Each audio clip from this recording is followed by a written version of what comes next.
Yeah, look at this. Look at this artwork on here. Look at Chris Redfield.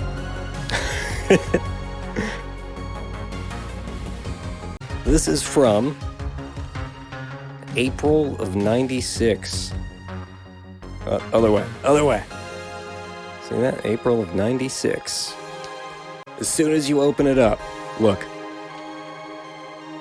2-page spread for D. There it is. Creating Evil Incarnate. This is the cover feature, the making of Resident Evil.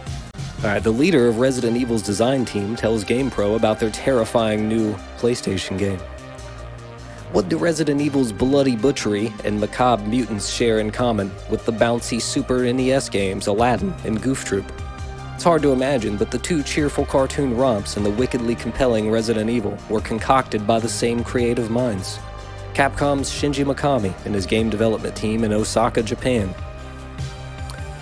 Resident Evil first gripped GamePro last fall. With its fresh look and downright bloody gameplay, now it's shaping up to be one of the year's scariest thrillers. Evil's one-player gameplay layers strategy over an action-adventure foundation. Shifting camera angles juice up the third-person perspective and heighten the game's suspense as you roam through a mansion that's crawling with cannibalistic zombies and nightmarish monsters. Delays have also made Resident Evil one of the PlayStation's most long-awaited games. To prepare unwary gamers for the fright fest about to unfold, we asked Mikami to discuss the making of his latest effort. GamePro says, give us a brief description and walkthrough of Resident Evil. This is Shinji Mikami here. The story begins when Bravo Team, a unit of STARS, Special Tactics and Rescue Squad, is sent to investigate a series of murder cases around Raccoon City. Yeah, let's put that on. A small Midwestern town. When contact with Bravo Team is lost, Alpha Team goes in to find them. Yeah, so he says squad. You see service a lot. There you go, from the horse's mouth. Pre-release. Special Tactics and Rescue Squad. Alright. Alpha Team lands to check out the scene, but they soon encounter some horrible creatures that chase them into a mansion. Inside the mansion, the team hears a gunshot, and the main character heads off to investigate. From then on, the main character is alone, battling hordes of crazed, flesh-eating zombies and other sinister monsters. The basic goal is to escape from the mansion while avoiding traps and enemies. Not all enemies can be defeated easily, so you sometimes have to run away rather than fight. Choosing either of the two main characters, Chris or Jill, will make the storyline develop differently, so you'll require various strategies to win. What monsters does the hero face? There are all sorts of strange enemies throughout the game. Human zombies, dog zombies, giant insects, and a man-eating snake, to name a few. Our research and development department tried to come up with unique creatures. Be ready to face some pretty disgusting monsters as you get deep into the game. What unexpected surprises lurk throughout the mansion? There are many surprises in Resident Evil. For instance, there are lots of traps, including crushing ceilings, poison gas-filled rooms, and hidden rooms. What was your inspiration for the game?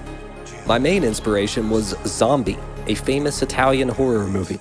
When I saw the movie, I was dissatisfied with some of the plot twists and action sequences. I thought, if I was making this movie, I'd do this or that differently. I thought it would be cool to make my own horror movie, but we went one better by making a video game that captures the same sense of terror.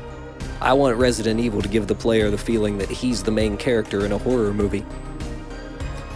Interesting. I've never seen Zombie. Anybody in here seen Zombie? Yeah, there's little baby snakes too. Do I think Final Fantasy VII will be a successful game? Alright, what new techniques or new gameplay ideas did you include in Resident Evil? The feeling that we tried hardest to get across was the fear that people get from dangerous living creatures. In Resident Evil, there are no ghosts or supernatural creatures, and nothing comes from the spirit world. Instead, we used mutated people and animals, which are much more frightening because they almost seem possible. Resident Evil was supposed to be ready for Christmas. Why was it delayed? There are some things that we wanted to include in the game no matter how long they took to produce. If a game takes longer to produce, but a better game results, then the delay is justified. There's some 1996 wisdom for you. What are you proudest of in the game? I'm proudest of the creature's realistic movements, which we were able to capture using a polygon technology. I'm also proud of the sense of terror instilled by the audio and video tracks. Capcom R&D devoted all their efforts into giving the game a sense of realism, and that's what makes it so scary. Was there a conscious decision not to create fully rendered 3D environments? In the beginning of the game's creation, we considered using a Doom-like 3D environment, but we reconsidered. In a full 3D environment, you wouldn't be able to see the main character, so you would lose that sense of identity.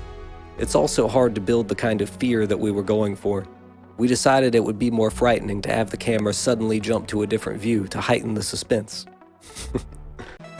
Will there be a sequel? Here we go, the juiciest question of them all. Will there be a sequel? Mikami says, "We hope that people really enjoy Resident Evil. If the first game does well and there is much demand, we'll consider doing a sequel." And here we are.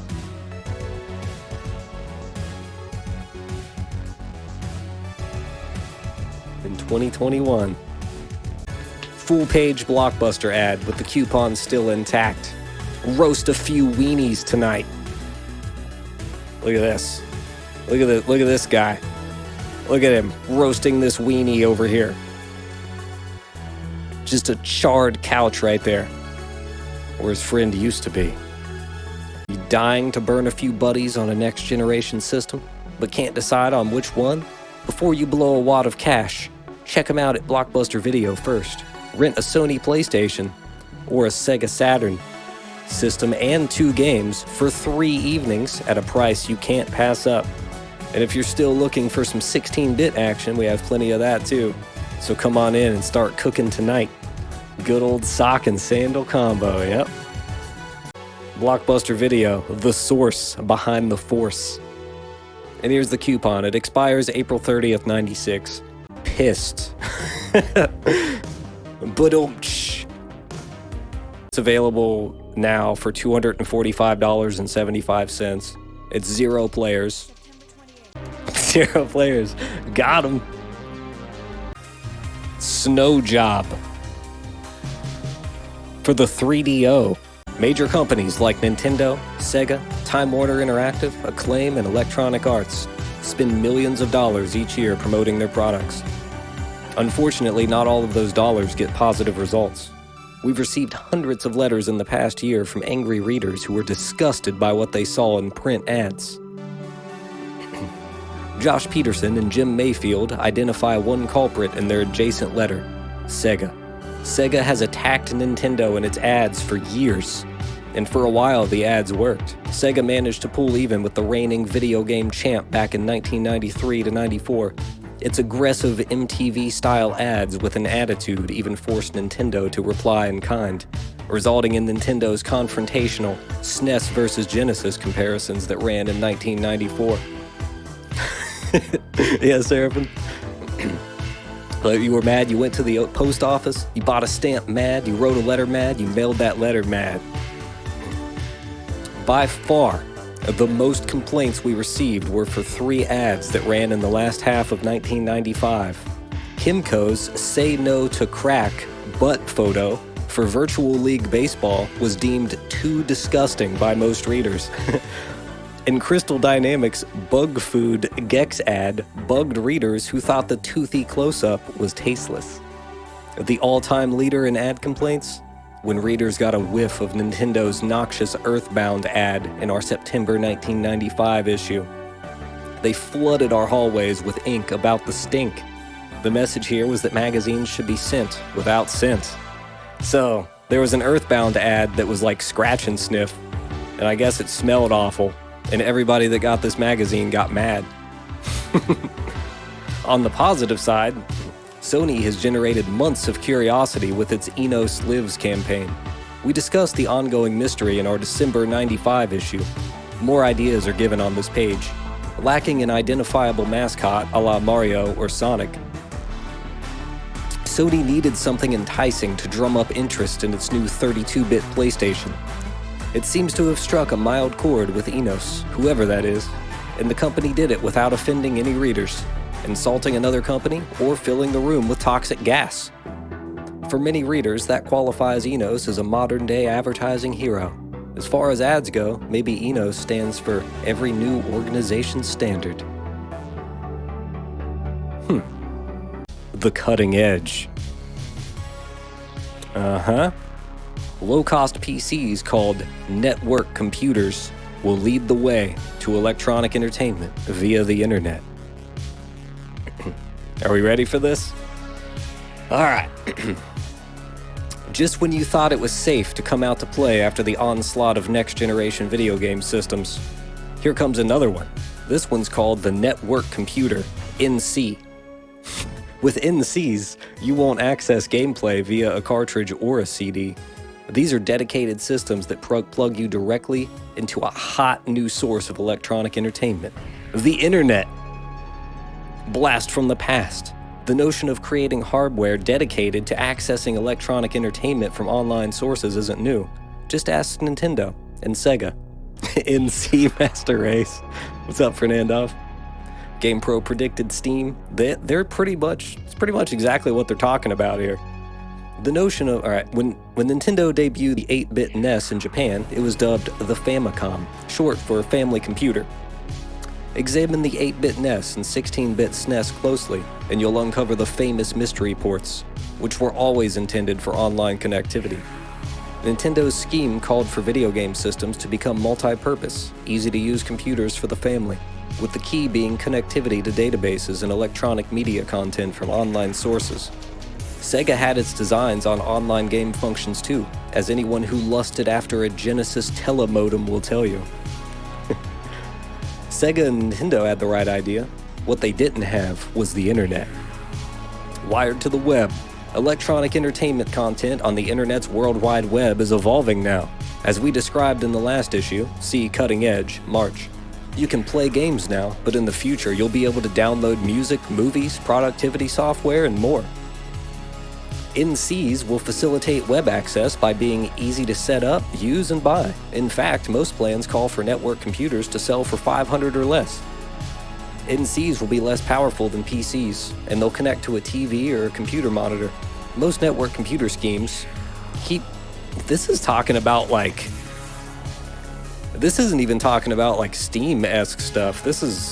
They're basically talking about like Stadia and PlayStation Now and stuff like that, right?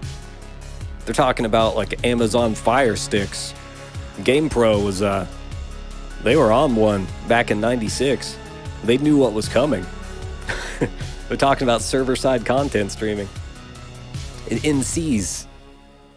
This is crazy. This is cool. All right. NCs will be less powerful than PCs, and they'll connect to a TV or a computer monitor. Most network computer schemes keep prices low by foregoing the drives needed to run CDs or diskettes. That's alright because you won't buy software. Instead, NCs will pull programs from central computers provided by online vendors like America Online. Of course. Yeah, this dude was plugged into the Matrix for sure. Yeah, I heard about Sega TV. Sega TV that was like game streaming back then. SNES had something like that too. And some of that stuff is lost forever because the audio streamed and I don't think anyone recorded it. Initially, NCs will connect to telephone lines via built-in modems. By the end of the year, some areas of the country will be able to access the internet by hooking up to the same cable TV connection that now delivers HBO and Showtime.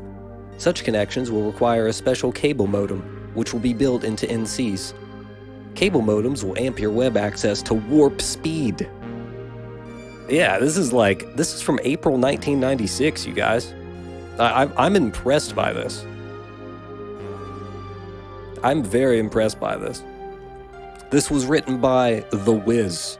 That's all their name is, the Whizz, with 2 Z's. I mean, all right. WHIZZ. Whizz. Black boxes begotten. personal computer manufacturers and video game hardware vendors are in hyperdrive to be the NC source that taps the masses into the net. Oracle Corporation, the PC database publisher, is already in hot pursuit of the magic box. Remember Bandai's Power Player? See The Cutting Edge, May 1995, by Apple? This baby, which featured a Power PC C603 CPU with a quad-speed CD-ROM drive, was supposed to be Bandai's entry into the next-gen system wars. It's recently emerged as the odds-on favorite to reincarnate into Apple's network computer. Could existing game systems serve as network computers? You bet. The Sega Saturn and the Sony PlayStation have the capability, the processing power, and a connectivity port. But bet the bank that when the PlayStation 2 appears in a couple of years, it will certainly feature online connectivity. More immediately, Nintendo and Netscape Navigator, the creators of the Netscape web browser software, are devising the scheme for Ultra 64 internet connectivity. Online access. If internet connectivity is in your plans, a network computer might be also. Of course, you may already own one and not even realize it. That's it. That was incredible.